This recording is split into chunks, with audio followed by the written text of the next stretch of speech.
তাহলে নারীদের আর একটা সম্পর্ক বাকি থাকলো, সেটা কে? মা।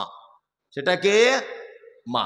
মায়েরটা বলার আগে আপনাকে আমি 2-3টা হাদিস বলে দিই খুব চটপট করে।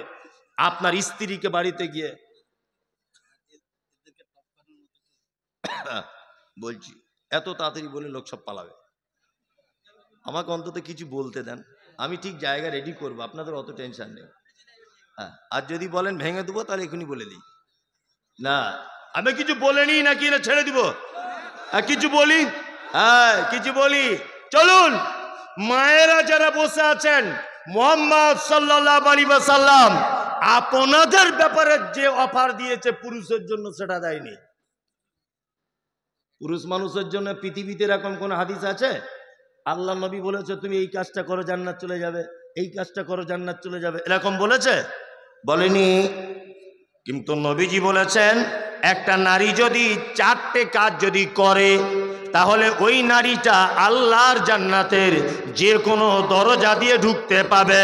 যে দরজা দিয়ে হাজী সাহেব চান্স পাবে না, 1 কোটি টাকার দানি চান্স পাবে না, 1 মাস সিয়াম পালন করনেওয়ালা লোক চান্স পাবে না, কিন্তু একজন নারী সেই দরজা দিয়ে ঢুকে যাবে। নবীজি বলেছেন আল মারআতু ইজা সাল্লাত খামসাহা। এই নারীরা শুধুমাত্র 5 ওয়াক্ত সালাত আদায় করো, 5 ওয়াক্ত নামাজ পড়ে নাও। কতদিন পড়বে? আবার দেখুন নারীর মর্যাদা কত। পুরুষের জন্য এরকম কোন টাইম আছে যে তার নামাজ লাগবে না? আছে না। ওর স্বামী স্ত্রী মিলন করেছে, গোসল ফরজ হয়েছে, তাড়াতাড়ি করে গোসল করে মসজিদে চলে যাও, ওর জন্য কোনো মাপ নেই, আছে? কোনো অবস্থাতে নেই। কিন্তু নারী 1 মাসে কেউ পড়বে 23 দিন, 1 মাসে কেউ নামাজ পড়বে 27 দিন, 1 মাসে কেউ পড়বে আপনার কতদিন না 25 দিন। যে যেমন অসুখে থাকবে তার জন্য নামাজ কাজা করা লাগবে না, আল্লাহ ছুটি দিয়ে দিয়েছে। তোদের ছুটি, তোর নামাজ পড়া লাগবে না, যা ঘুমা তোরা এই অবস্থাতে। বুঝতে পারছেন ইশারাতে কি বলছি? চলুন, আল্লাহ নবী সাল্লাল্লাহু আলাইহি ওয়াসাল্লাম তারপরে বলছেন অসামাত শাহরাহা, একজন নারী শুধু যদি 1 মাস সিয়াম যদি পালন করে নেয়, ও আতাআত বালাহা, শুধু যদি তার স্বামীর সেবা যত্ন করে। এখানে করে বেলডাঙ্গার মেয়েরা। আমি এসেছি, মিনিমাম আমাকে 5 জন বলেছে কানে কানে একটু স্বামী স্ত্রী ব্যাপারটা বলবেন। তার মানে ব্যাপার খুব অসুখে আছে লোকটা, ঠিক আছে না? খুব অসুখে আছে। আহা হা, পৃথিবীতে যে তার স্ত্রীর কাছে সুখে নয় সে কোথাও সুখে নাই, কোথাও সুখে নাই। কি বললাম বুঝলেন? এই যে আল্লাহ নবী সাল্লাল্লাহু আলাইহি ওয়াসাল্লাম নারীদেরকে বলছেন ওয়া আতাআত বালাহা, স্বামীর সেবা করো যদি জান্নাত যদি তুমি যেতে চাও। মাঝখানে একটা কথা বলছি, বলি দিই মনে যখন আসছে বারবার, বুঝলেন তো? একটা বুড়ো একটা বুড়ি, বয়স হয়ে গেছে মোটামুটি 70-80 বছর, তা বাড়িতে কেউ বাড়ি নাই, তো বুড়ো বুড়ি দুজন হাতে বারান্দায় বসে গল্প করছে মুখে মুখ লাগিয়ে। তা বুড়োটা বলছে বুড়িকে, আচ্ছা আব্দুল্লাহর মা, আচ্ছা তুমি কি সত্যি আমাকে ভালোবাসো? তো বলছে তুমি আর ঢং করো না তো, 5টা ছেলের বিয়ে হয়ে গেল এখন বলছে ভালোবাসো না। ভালোবাসো না তো এমনি তোমার কাছে পড়ে আছি বলছে। তো বলছে না, আমার যেন কেমন কেমন অবিশ্বাস হচ্ছে। যাই হোক, তা বুড়োটা অসুস্থ আর কি, বয়স্ক লোক তো, ওর দমের কষ্ট, নিঃশ্বাসের কষ্ট হয়, কাশি টাশি হয়।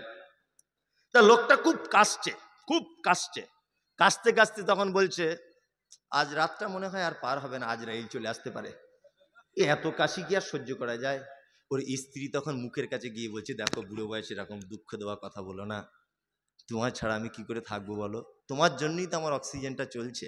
মানে এক যত প্রেম ছিল একদম, মানে সব, কেউ তো বাড়ি নেই, পোতাপুতি সব জলসা শুনতে চলে এসেছে, বুড়ো ওই করছে না। বুড়োটা রাতের বেলা শুয়ে আছে, বুড়িটা শুয়ে আছে একটা মশারির ভিতরে বারান্দাতে, গরমের দিন। এখন ওদের বাড়ি একটা এঁড়ে গরু ছিল, এঁড়ে গরু বুঝেন তো? হ্যাঁ, জমি ওই খোল টোল খেতে দেয় না ভিজিয়ে, বালতিতে খোল ভিজানো ছিল। গোয়াল ঘর থেকে কোনো রকম ভাবে এখন গরুটা পালিয়ে এসছে, কোনো রকম ভাবে পালিয়ে এসে ও বালতিতে খোল খেতে গিয়ে শিঙে বালতিটা লেগে গেছে। গরু দেখতে পাচ্ছে না তো, গিয়ে দিয়ালে ধাস করে মেরে দিয়েছে। এখন যখন মেরেছে বিশাল জোরে, তখন বুড়িটার ঘুম ভেঙে গেছে।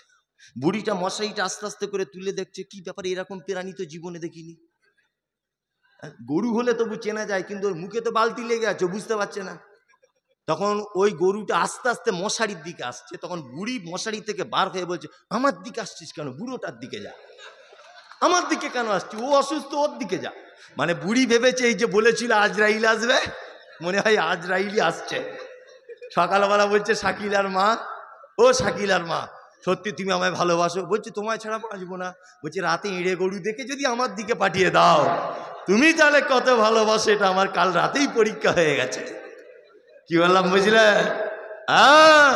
খুব সাবধান, ভালোবাসবেন, অতিরিক্ত বাঁচতে যাবেন না। আল্লাহ নবী সাল্লাল্লাহু আলাইহি ওয়াসাল্লাম তারপরে বলছেন,